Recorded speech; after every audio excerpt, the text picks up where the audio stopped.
Good morning, everybody. This is what I told you I was going to be bringing you, and I am videoing this, so I will be bringing out a video that you can share on YouTube or whatever. So anyway, that's why you're a little bit not the best view, because I gave the camera the better view. So this is my mom. For those of you that don't know, this is Kathleen, the oils lady. And we're hopping on here to talk about, I guess, direct sales stuff. And she's been in direct sales for, what, 40 years? 39. 39. I thought it was 5. Well, yeah, you're right. Yeah. I'm only 44. It was March of 1981. I'm aging myself. It was March of 1981. So that's... So tell us about your first experience with direct sales. We were introduced to Amway back in March of 1981, and we got very excited, and we built a small group, but we didn't make a lot of money, but we gleaned a huge amount of personal growth out of it. And actually, for me, it was a pivotal point in my life, because it was through that business that I became saved and got to know the Lord, and it changed my whole life. A few years after that, the upline that we had kind of fell apart, and we lost touch with them, and eventually got back in touch with them, and we continued to be distributors for 27 years. But I had gotten to the point in my life where I couldn't use their products anymore because I got a chemical sensitivity. So wait, let's return to what you said. So you would say that you didn't reach the pinnacle of success that you were hoping to with Amway, but you gained something even more valuable to you.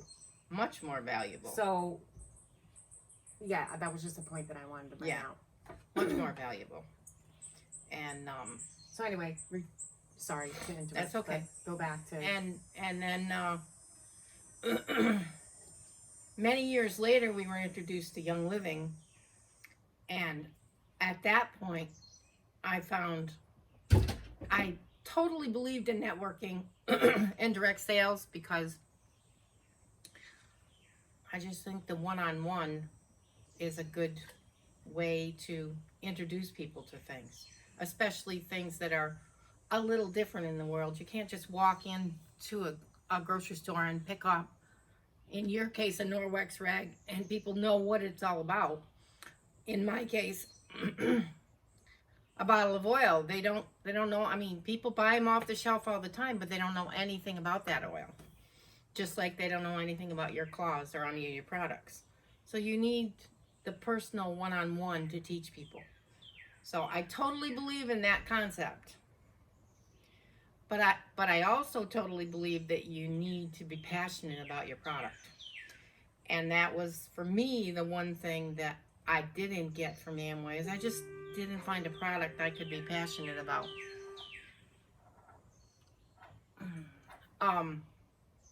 Until I found essential oils, and now I have my passion. So one of the things that when I signed up for Norwex, one of the things that I was concerned about was that she would be, I didn't sign up until I had her stamp of approval, because I was so concerned that she'd be upset with me, because I had always wanted to support her and build Young Living, but it just didn't, and it wasn't like I didn't sell a few oils and have a few customers, but it wasn't my passion. And then Norwex totally lines up with who I am, because I'm all about cleaning. So anything that helps me clean better, I'm all about that. So tell me a little bit about how you felt like when I brought Norwex to you. I felt like she's always supported me in my Young Living business. Every one of my kids have always supported me. None of them got the passion that I have, but they're all individuals, and every one of us in life have our own passions, and I'm excited for her that she has found her passion, and that she's gotten away from the chemicals, because for me, that was the one thing that probably I was most disappointed in, because she still was cleaning even after I got in Young Living. She changed some, but she was still using products that I knew were killing her. And because I didn't have other alternatives, really. Right. That actually is my major passion, is that I see people every day doing things to their body that is killing them, and they don't even have a clue. And that's what I want to teach people, is look at what you're doing and change your ways, because it's not just in the things you do, it's in the way you think, folks. You need to change your thinking, because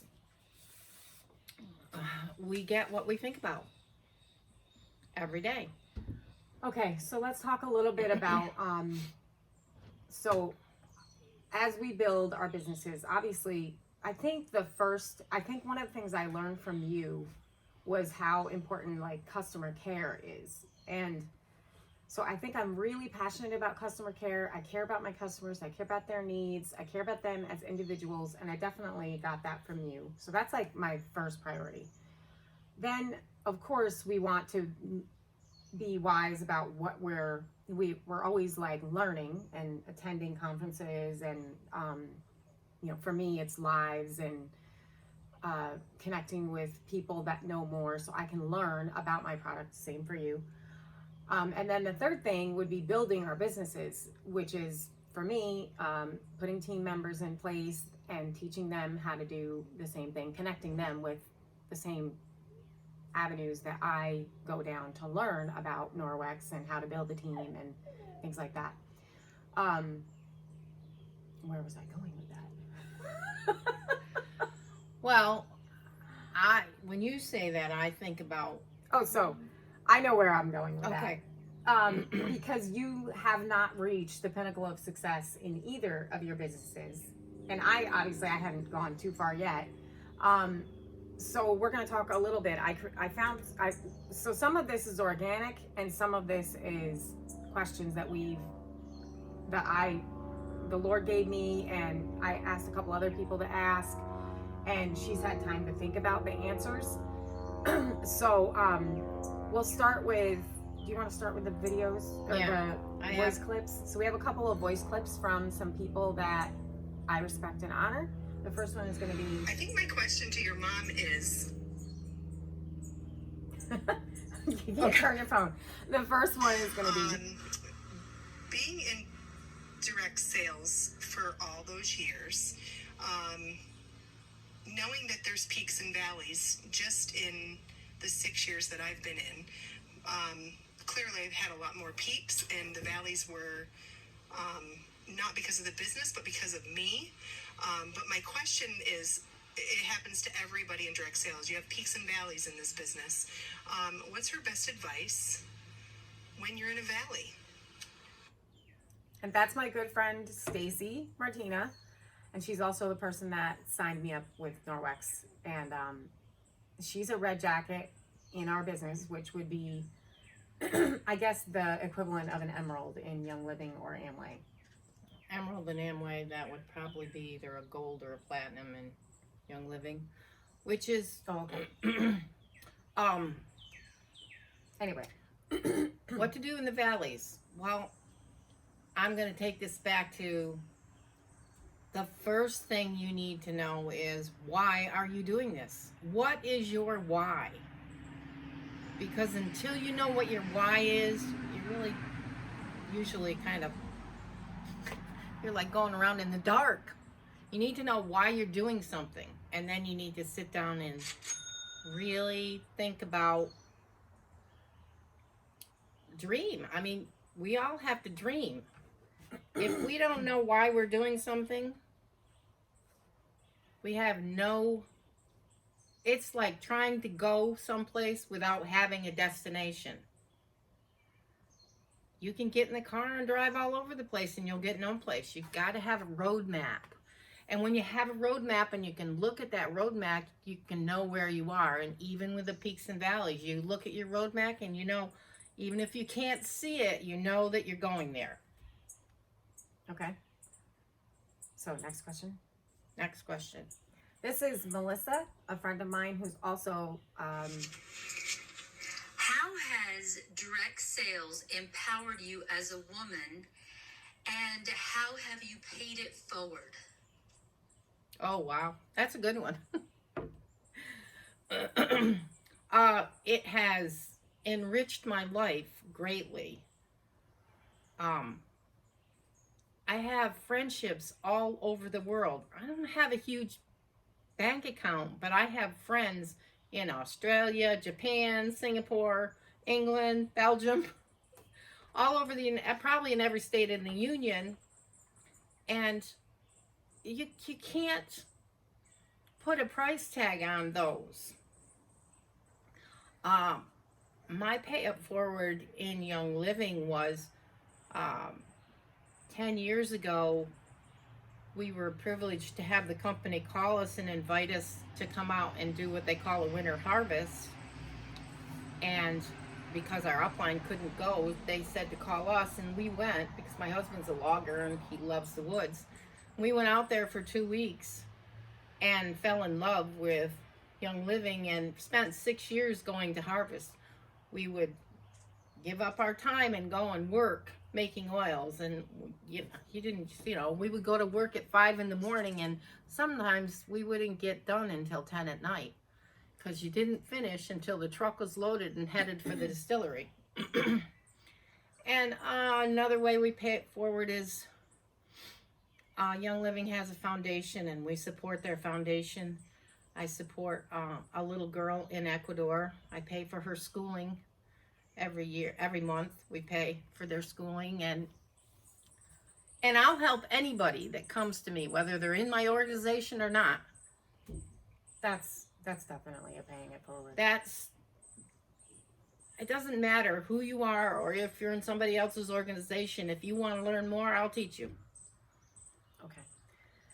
All right. So these two questions that we're going to go over next, I really had to pray about, and it took me until like this past week to really hear the Lord speak to me and give me these questions. So where and how do you find that fine line of not making excuses because you did not reach the goal that you were shooting for, and give yourself grace? So it's the fine line between making excuses and having grace for yourself.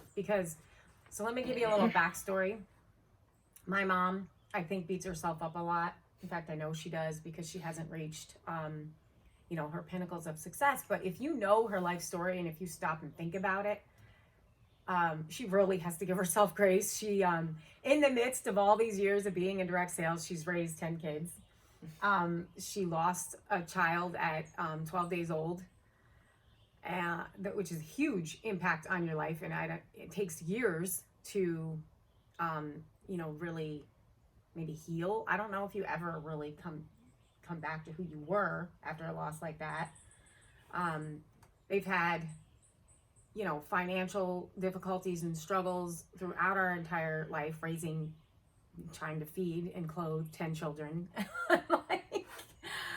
And a house fire that devastated them. And that's just like a couple things, and there's so much more. So anyway, back to my question. Say it for me again, because I was looking for something that I can't find, so we won't worry about that. Where and how do you find that fine line? Oh, focus. All right, right. Goals. First of all, the other part about goals are something that we set for ourselves, but we have to look at what a goal is, and there's 3 kinds of goals. There's I don't have my book in front of me, so I'm sorry. I thought I had it on my phone, but I don't know where it is. I want to drive to my house. I already know how to get there, so I don't have to look at a map on it, and there's no inspiration in that goal. I just know how to do it.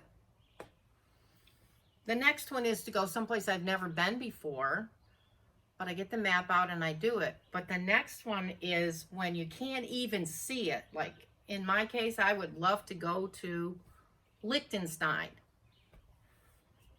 And in my mind, I can't see myself being able to go to Europe, especially at this time in the world. You don't want to go there now. But if it's the thing that really inspires me, I have to focus on writing out what I want, really getting a clear picture of what I want, because our imagination is amazing and we don't have to worry about all the little details. And I'm giving an example of what happened in our life just recently. A gentleman we know out in Indiana offered us to sell us a camper. It was a pull behind camper. Now we just have a little car. We couldn't have pulled it behind it. We had nothing to pull it with. But it was 5 minutes from my daughter's house. We would have had our own space to live in right there on the lake. You know, there were lots of perks that looked really interesting. We went and looked at it. It was a nice setup and that, but it was in a campgrounds. And so we went home and we talked about it. And I can't see my husband in a campground. That's not his kind of thing. We didn't have anything to pull it with. And my son came over to talk to us about it. We were talking about it. I said, Abe, if we were really going to do a camper, I think we would do a motorhome. That makes more sense for us. We could tow the car behind it. It just would work better for us. This was like at 8 o'clock at night. I said this to nobody else in my family. At 12:45 that night, I got a text message from my son-in-law in New York, and I was in Indiana, sending me a picture of this motorhome. It was a $69,000 motorhome. It had been marked down to $37,000 because of COVID and all that. I mean, it described exactly what we wanted. And I got up the next morning and looked at that and went, wow. And it was within our price range and everything. So all I'm saying is, when you set a goal, it has to inspire you, but then if it's meant to be, it'll come to you. And as it was, you know, I called the man, we talked to him, and nobody had been to look at it. So you're saying, you know, like, to answer the question, you're saying the fine line of if, like, you don't reach the goal, but you have to give yourself grace, is that maybe it just wasn't meant to be. Right. It wasn't meant to be. That's really it in a nutshell. Okay. You have to look at all the benefits of life that you get, not just that one little thing. In my case, it's like, yes, I'm not a diamond yet or a crown diamond, but I have a huge organization, wonderful, lovely people that I ran into one last week. I see her once and not very often. She's in my downline someplace down there. I've met her a few times, and she gets joy in seeing me, and I'm like, I'm just me. But I know that because of something I chose to do way back when, it's affected her life, and for me, that is probably the biggest pinnacle of success, is that I know that because I chose to embrace this, it's affected many, many other lives. And that's really what I want to do. I want to help people to become better. My goal has been, since I got in Amway, to become the best me I can be. Okay, so the fourth question: you have not reached the financial pinnacles in your business or gotten the recognition that brings, but obviously there was value in the 40 years that you have been doing this. Tell me what some of those things are, which I think we've covered quite a bit of that. We have covered a lot of that. I had one thing happen this week. I got a phone call from somebody, and I don't even know who the person was, because I was where my service wasn't all that good. But and I get several phone calls. It was somebody looking for one of the farms, and I don't know who in the corporation has my number, but every now and then they give it to somebody that calls, and they call me and want to know. And I'm like, okay. And I send them to who. In this particular case, I couldn't send her to anybody because I had never been to the farm that they were talking about in Tavioni. We did most of ours at the Highland Flats farm or the St. Mary's farm, and I know both of them well and know who to call and send them to. But I just want to serve. I just want to help people become better. And this person wanted to go to a farm, and I truly believe that if you're going to use an essential oil before you need to research it, and you need to go to a farm and find out what it takes to make an oil. Once you go to a farm and find out what it takes to make an oil, you'll appreciate every drop of that oil and not worry about how much it costs. Okay, guys, so thanks so much for your time. I hope that you enjoyed this. And if you enjoyed this and you have questions, drop them in the comments and we'll do this again. All right? Have a good day, everybody. Thanks so much for your time.